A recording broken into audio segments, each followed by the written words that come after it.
नमस्कार। आज उपस्थित हूँ अपने वीडियो में ध्रुपद को लेके।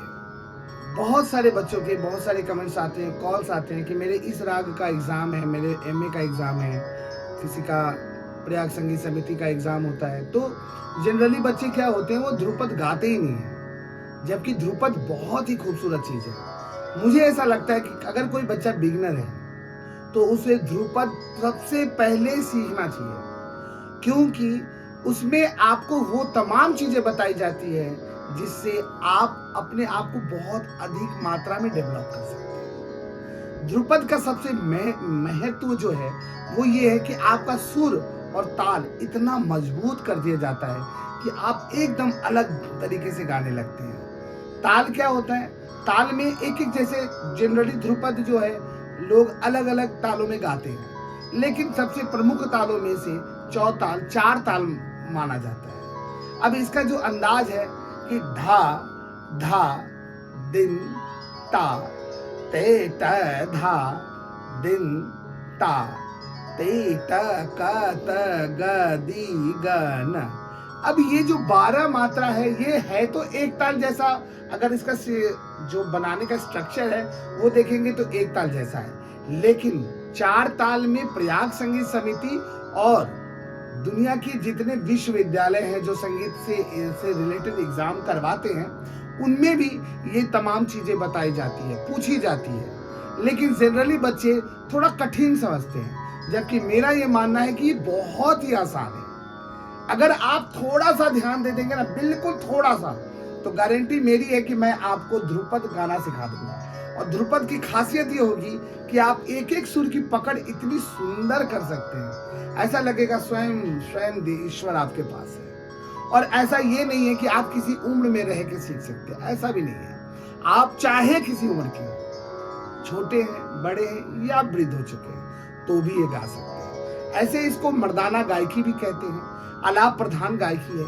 इसके गाने के पहले थोड़ा सा आलाप का सिस्टम अलग अलग तरीके से गाते हैं, बहुत सारे लोग अलग अलग गाते हैं, लेकिन मैं चाहता हूं अगर वो चीज अगर आपको बताया जाएगा तो आप थोड़ा सा ये कठिन लगने लगेगा। लेकिन मेरा ये मानना है कि अगर आप ढंग से करें तो इसको गाना सबसे आसान है। अब सबसे पहले मैं आपको चार ताल का ताल सुना देता हूं। धा धा दिन ता ते ट धा दिन ता ते ट कत ग दी ग न धा। यानी कि इसका मतलब ये 12 मात्रा में एक ताल जैसा, सपोज दैट 1 2, ये स्टाइल है। और ये चीज कानों में जब प्रिय लगता है, हा हा मृदंग और इस सबके साथ बजता है, तब तो बात ही निराली होती है। जनरली लोग इस चीज को समझते हैं, और जो समझते हैं ना, उनको तो लगता है कि इससे बढ़िया चीज होता नहीं। कैसे? एक बार करते हैं हम आपके साथ, ठीक है?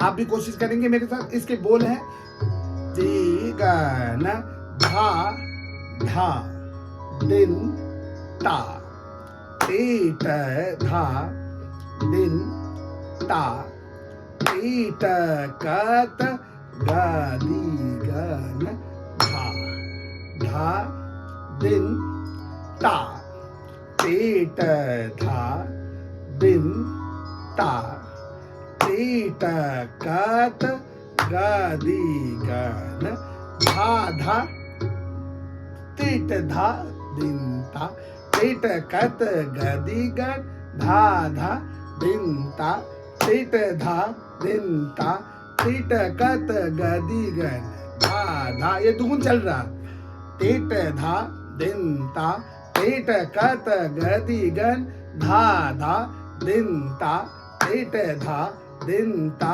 ते ट कत ग दी ग न। अब इसका तिगुन की लयकारी देखिए, ये दुगुन चल रहा था। दुगुन का मतलब एक मात्रा में दो शब्द बोलना है। अब तिगुन की लयकारी क्या होती है? एक में 3 बोलना है। जरा ध्यान से, आराम से हो सकता है, और इसका चाल बहुत खूबसूरत होता है। कैसे? 1 2 3 1 2 3 1 2 3 1 2 3 1 2 3 1 2 3 1 2 3 1 2 1 2 3 1 2 3 1 2 3 1 2 धा धा दिन ता तिट धा दिन ता तिट कत गदि गन धा धा दिन ता तिट धा दिन ता तिट कत गदि गन धा धा दिन ता तिट धा दिन ता तिट कत गदि गन धा। इसी में, और इसकी लयकारी को अगर और अच्छी तरह से समझना है तो दादरा की चाल को समझिए कैसे। धी धी ना धातून, धी धी ना धातून, धी धी ना धातून, धी धी ना धातून, धी धी ना धातून, धी धी ना धातून, धी धी ना धातून, धी धी ना धातून। कितना इजी है, बहुत इजी, होता ही नहीं कुछ मुश्किल, लोगों ने मुश्किल बना रखा है। ध्रुपद गाना बहुत है। अगर एग्जामिनर पूछ लिया, एग्जामिनर ने पूछा कि भाई आपको ध्रुपद आता है, तो आप सीधे मुंह लाते हो, नहीं जी सर मैंने ध्रुपद नहीं सीखा है। क्यों नहीं सीखा? क्योंकि जनरली लोगों को ये मुश्किल लगता है, और है कितना आसान। अब इसकी चौगुन की लयकारी और आसान, कहरवा का चाल बोलना है और एक में 4 काउंट करना है। एक बार करके देखिए, 1 2 3 4 1 2 3 4 1 2 3 4 1 2 3 4 1 2 3 4 1 2 3 1 2 3 4 1 2 3 4 1 2 3 4 1 2 3 1 2 3 4 1 2। धागे नाती नाक धीन, धागे नाती नाक धीन, धागे नाती नाक धीन, धागे नाती नाक धीन, धागे नाती नाक धीन, धागे नाती नाक धीन।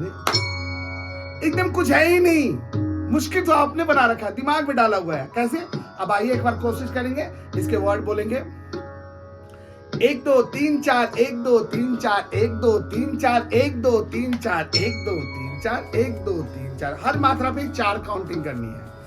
1 2 3 4 1 2 3 4 1 2 3 1 2 3 4। धागे नाती नाक धीन, धागे नाती धा धा दिन ता तिट धा दिन ता तिट कत गदि गन। देखिए ये 3 मात्रा में 4 12 कंप्लीट हो, 4 एक मात्रा में 4 तो 3 मात्रा में 12। अब घबराने की चीज नहीं है, घबराइए नहीं, बिल्कुल घबराना नहीं। कैसे? देखिए, धा धा दिन ता तिट धा दिन ता तिट कत गदि गन, धा धा दिन ता तिट धा दिन ता तिट कत गद, धा धा दिन ता तिट धा दिन ता तिट कत गदि, धा धा दिन ता तिट धा दिन ता तिट कत गदि गन।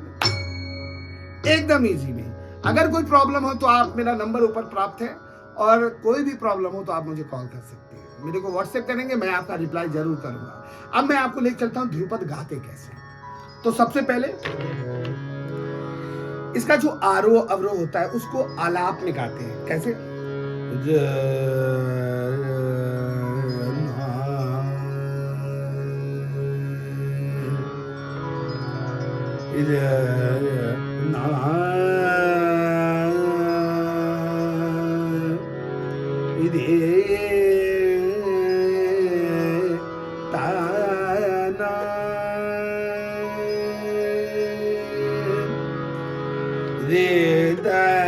चार ताल से ध्रुपद गाते हैं। ध्रुपद गाते कैसे?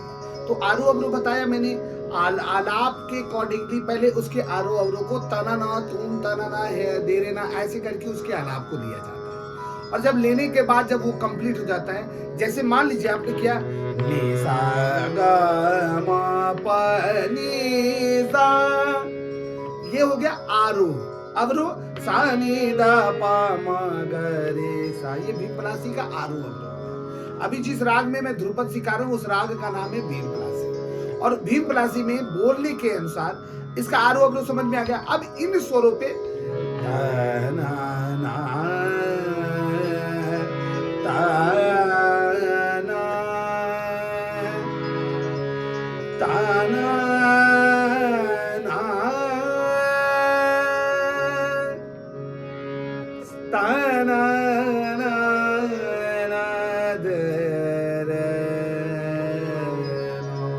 ये क्या है?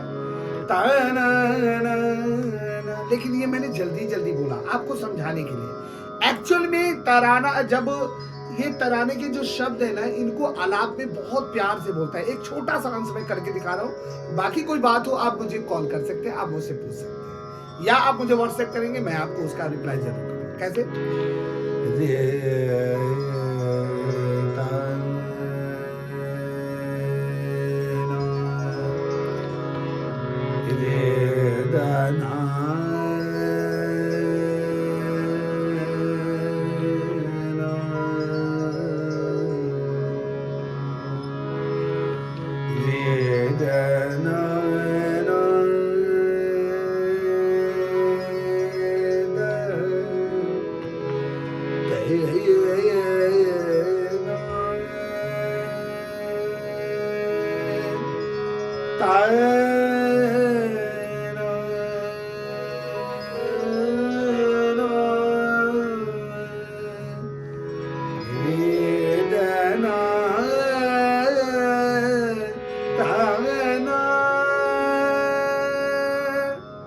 अब ये जो है ध्रुपद को पूरा बता पाना YouTube पे संभव नहीं है। इसके छोटे छोटे अंश ही आपको बताया जा सकता है। बाकी बातों के लिए आप मुझे कांटेक्ट कर सकते हैं और मुझसे डायरेक्ट बातें कर सकते हैं। तना ना ना दो। अब इस भीमपलासी का जो शब्द है, भीमपलासी में ध्रुपद का जो शब्द है, शंकर हार। अब इसको अगर कुछ लोग क्या करते हैं, प्रॉपर मात्राओं के आधार पे करते हैं। जैसे मान लीजिए एक उंगली में हम 4 खंड रखते हैं, 1 2 3 4 5 6 7 8 9 10 11 12, यानी 3 मात्रा में हमारा एक आवर्तन कंप्लीट हो रहा है। अब इसके शब्द हैं शंकर हार महादेव।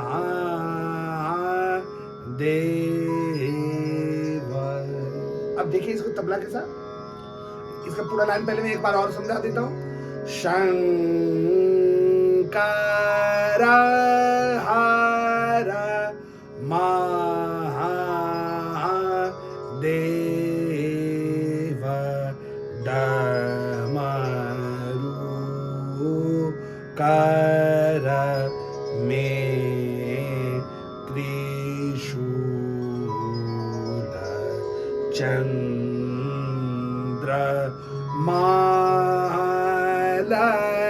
ललाट सोहे गौरी अर्धांगिनी।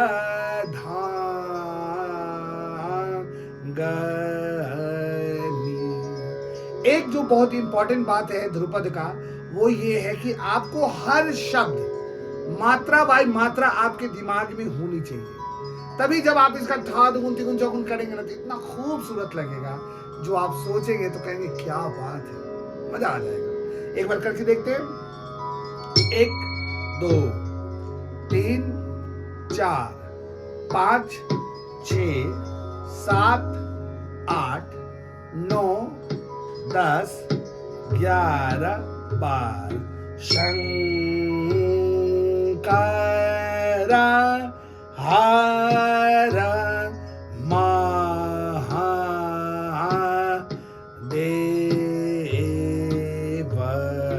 डमरू कर में त्रिशूल चंद्र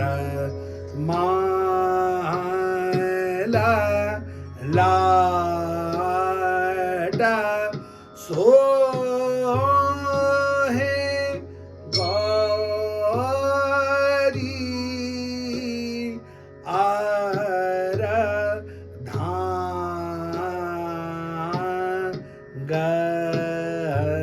अर्धांगिनी। डबल देखिए, शंकर हार महादेव डमरू कर में त्रिशूल चंद्रमा ललाट सोहे गौरी अर्धांगिनी। शंकर हर महादेव डमरू कर में त्रिशूल चंद्रमा ललाट सो गौरी अर्धांगिनी। शंकर हर महादेव महादेव महादेव। एक 2 3 4 1 2 3 4। अब ये देखने वाली बात है कि मैं एक मात्रा में 3 एक मात्रा में 2 कर रहा हूँ, तो इसको रिपीटेशन में हम तभी दिखा सकते हैं जब इसको और अधिक करें। तो ये चीज सारा चीज यूट्यूब पे संभव नहीं है। 1 2 3 4 1 2 3 4 1 2 3 4 1 2 3 4 1 2 3 4 1 2 3। शंकर हर महादेव डमरू कर में त्रिशूल चंद्रमा ललाट सोए गौरी अर्धांग। शंकर हर महादेव महादेव महादेव तो ये सिर्फ इसका स्थाई था। इसके अंतरा के लिए आपको सेकंड पार्ट में आना पड़ेगा हमारे, और सेकंड पार्ट में आने पर आपको बताऊंगा कि मैं कैसे कैसे इसको प्रॉपर तरीके से एक बार में ठा और हर बार में तिहाइयां लगाते हुए इसको बंद करते हैं। तो आज के लिए इतना ही, मिलते हैं एक छोटे से ब्रेक के बाद।